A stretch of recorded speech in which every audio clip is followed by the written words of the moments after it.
सरिता, इस बार मैंने अपने खेत में टमाटर के पौधे ज्यादा लगाए हैं। मुझे लगता है टमाटर वैसे भी अभी महंगे बिक रही हैं। अगर हम टमाटर अपने खेतों में लगाएं और उसे अगर बाजार में बेचें तो हमें उससे अच्छा खासा मुनाफा होगा। इसलिए मैंने इस बार अपने खेतों में ज्यादातर टमाटर ही लगाए हैं। ये तो अच्छी बात है जी। आपने अगर ऐसा सोचा है तो अच्छा ही सोचा होगा। ठीक है, वैसे भी हमें अपनी बेटी की पढ़ाई के लिए ज़्यादा से ज़्यादा मेहनत करनी है, तभी तो उसकी अच्छी पढ़ाई हो पाएगी। मैं नहीं चाहती कि वो हम लोगों की तरह ही अनपढ़ रहे। एक गांव में रमन और सरिता नाम के पति पत्नी रहा करते थे। उनकी एक छोटी सी बेटी भी थी। उनके खेतों में हर तरह की सब्जियां लगा करती थी। दोनों पति पत्नी बहुत मेहनत करते थे। रमन सुबह सुबह उठकर ही अपने खेतों में जाता था और वहां जाकर खूब मेहनत करता था। कुछ ही दिनों में उसके खेतों में अच्छे खासे टमाटर तैयार हो जाते हैं, जिसे देखकर रमन बहुत खुश होता है और उसे तोड़कर बाजार में बेचने चला जाता है। उसी गांव में उसका एक दोस्त मोहित रहता था। मोहित उससे बहुत जलता था। वो खुद तो काम नहीं करता था, लेकिन रमन की सफलता को देखकर वो उससे बहुत जलन रखता था। अरे रमन भाई, तुम्हारे टमाटर की खेती तो बहुत अच्छी हुई है। बहुत हरे भरे और लाल लाल टमाटर निकले हैं। इस टमाटर के तो तुम्हें अच्छे खासे काफी पैसे मिलेंगे बाजार में। लेकिन भाई, मेरी एक बात मानो तो मैं एक ऐसे व्यापारी को जानता हूँ जो थोक भाव में सब्जियां खरीदता है। अगर तुम उससे अपना टमाटर बेचोगे, वो अच्छे दामों में तुमसे टमाटर ले लेगा। वो मेरे जान पहचान का भी है।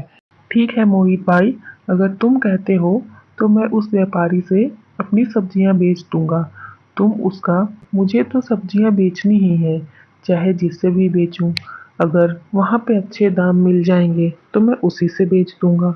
इसमें कोई दिक्कत नहीं है। मैं आज ही उसके पास जाऊंगा। तुम मुझे बस उसका पता बता दो। मैं आज ही सारे टमाटर उससे बेच आऊंगा। फिर उसकी बात मानकर रमन अपने टमाटर को लेकर उस आदमी के पास जाता है। अपनी टमाटर की टोकरी देता है। वो आदमी उससे उसका टोकरी लेकर अंदर रख देता है और फिर उसे कुछ नहीं कहता और फिर अपने दूसरे दूसरे ग्राहकों के साथ व्यस्त हो जाता है। रमन बहुत देर तक वहीं खड़े होकर इंतजार करता है, लेकिन जब वो आदमी उससे कुछ नहीं कहता, तब रमन उससे कहता है। अरे भाई साहब, मैं इतनी देर से यहाँ पर खड़ा होकर इंतजार कर रहा हूँ कि आप मुझे अब पैसे देंगे, अब पैसे देंगे। लेकिन इतनी देर हो गई, अभी तक आपने मुझे कोई पैसे नहीं दिए। इसलिए मैंने आपसे कहा, भाई मुझे जल्दी दे दो, मुझे और भी काम है।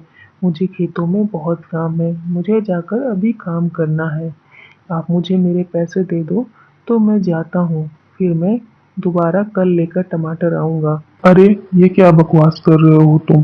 कौन सी सब्जी और कैसे पैसे? तुमने मुझे कोई सब्जी नहीं दी। अरे, कैसे बात कर रहे हो भाई? मैंने अभी तो आपको दिए। ऐसा मत करो, बहुत मेहनत से मैंने इस टमाटर को उगाया है। भाई, मेरे पेट पर लात मत मारो भाई। भाई, मैं झूठ क्यों बोलूँगा? तुम मेरे साथ ऐसा मत करो भाई। मैं कुछ गलत नहीं बोल रहा हूँ। तुमने मुझे कोई सब्जी नहीं दी। और हाँ, यहाँ खड़े लोगों से भी पूछ लो। तुम मुझसे बकवास मत करो, यहाँ से जाओ। कोई पैसे नहीं दूंगा मैं। उसकी बात सुनकर रमन को बहुत बुरा लगता है। रमन बहुत दुखी हो जाता है और वहां से चला आता है। वो दुखी होकर अपने घर आता है, जिसे देखकर सरिता कहती है। क्या बात है जी? आप बहुत दुखी दिखाई दे रहे हो। कोई बात हो गई है क्या? आप तो टमाटर बेचने गए थे। क्या हो गया अब आपको? फिर रमन सारी बातें सरिता को बताता है, जिसे सुनकर वो कहती है। अरे, ऐसे कैसे कर सकता है वो आपके साथ? आपने उससे कुछ कहा क्यों नहीं? आपको उससे बोलना चाहिए। ऐसे लोगों के सामने चुप रहोगे तो लोग आपकी इज्जत नहीं करेंगे।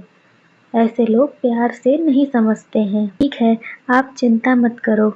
1-2 दिन से फिर उतने टमाटर निकल जाएंगे। आप बिल्कुल चिंता मत करो। आप शांति से बैठ जाओ। रमन को इस बात का बहुत दुख होता है। उस दिन की बात सोचकर रमन काफी ज्यादा बीमार हो जाता है। अचानक से उसे चक्कर आ जाती है और वो जमीन पर गिर जाता है। उस दिन से वो बहुत बीमार रहने लगता है, कुछ काम भी नहीं कर पाता, जिसे देखकर सरिता को बहुत बुरा लगता है। अरे, क्या हो गया आपको? आप इतनी चिंता क्यों कर रहे हैं? मैंने आपसे कहा ना, आप इतनी चिंता मत करो, सब ठीक हो जाएगा। फिर एक दिन सरिता अपनी बेटी के साथ खेतों में जाती है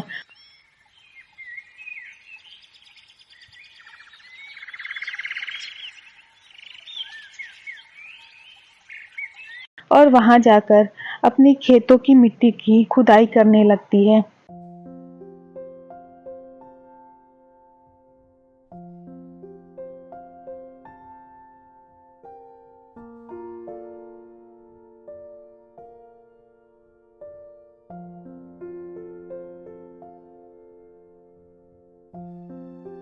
मम्मा, ये देखो, ये मुझे क्या मिला है? वहाँ मिट्टी के नीचे ये दबा था, इसमें से तो छोटा पौधा भी निकल आया है। ये देखो क्या है मम्मा? अरे, ये टमाटर तो बहुत ज़्यादा पक गया है, लगता है इसके बीज भी सख्त हो गए होंगे। ला बेटा, इसे भी मैं ज़मीन में बो देती हूँ, हो सकता है इससे भी कुछ पौधे निकल आएं, क्योंकि इसमें तो एक छोटा सा पौधा निकल रहा है। पूरे खेतों की मिट्टी को खुदाई करने के बाद वो उसमें पानी भी डाल देती है और जो उसे वहां पर टमाटर मिला था वो उस टमाटर को भी उसी मिट्टी में दबा देती है और वहां पर पानी डाल देती है और फिर वो लोग अपने घर चली जाती हैं। गुड़िया, बेटा, मैंने खाना बनाकर रख दिया है, तुम खाना खा लेना। मैं खेतों में जा रही हूँ, वहाँ सब्जियों की देखभाल करनी है और पौधों की सिंचाई भी करनी है। तुम खाना खा लेना और अपने पापा का ख्याल रखना। मैं काम खत्म करके आती हूँ। नहीं मम्मा, मैं भी आपके साथ चलूँगी, मैं भी खेतों में काम करूँगी। आप अकेले मत जाओ, मुझे आपकी मदद करने में अच्छा लगता है। जब सरिता खेत में जाती है तो वो देखती है कि वहां पर हरे भरे और लाल टमाटर खिले हुए थे, जिसे देखकर वो चौंक जाती है और कहती है, अरे, ये कैसे हो गया? कल ही तो मैंने बीज डाले थे और आज एक दिन में इस पौधे में से टमाटर भी निकल आए। ये कैसे मुमकिन है? ये कैसे हो गया? मुझे तो कुछ समझ में नहीं आ रहा है। फिर वो ये बात जाकर रमन को बताती है। ये बात सुनकर रमन भी बहुत खुश हो जाता है और वो भी अपने खेतों में जाता है और वो दोनों खेतों से टमाटर तोड़कर बेचने जाते हैं।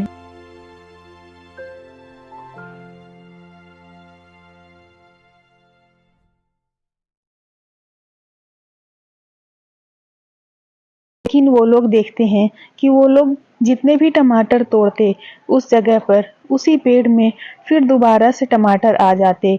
ये देखकर उन लोगों को बहुत आश्चर्य होता है। तो वो लोग कहते हैं, अरे, ये कैसा चमत्कार है? आपने एक चीज देखा?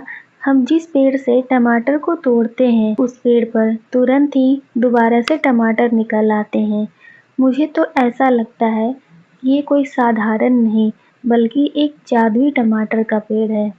न जाने हमारे खेतों में कैसे आया, लेकिन मुझे तो लगता है कि ये एक जादुई टमाटर ही है। हाँ सरिता, तुम बिल्कुल सही कह रही हो। मुझे भी ऐसा ही लगता है। लगता है हमारी परेशानी देखकर भगवान ने हमारी मदद की और हमारे खेत में जादुई टमाटर आ गए। भगवान हमारा ऐसा ही भला करते रहे। जैसे ही मोहित को पता चलता है कि रमन के खेतों में फिर से अच्छे खासे टमाटर होने लगे हैं, तो वह वहां जाकर उन पौधों को नष्ट करना चाहता है।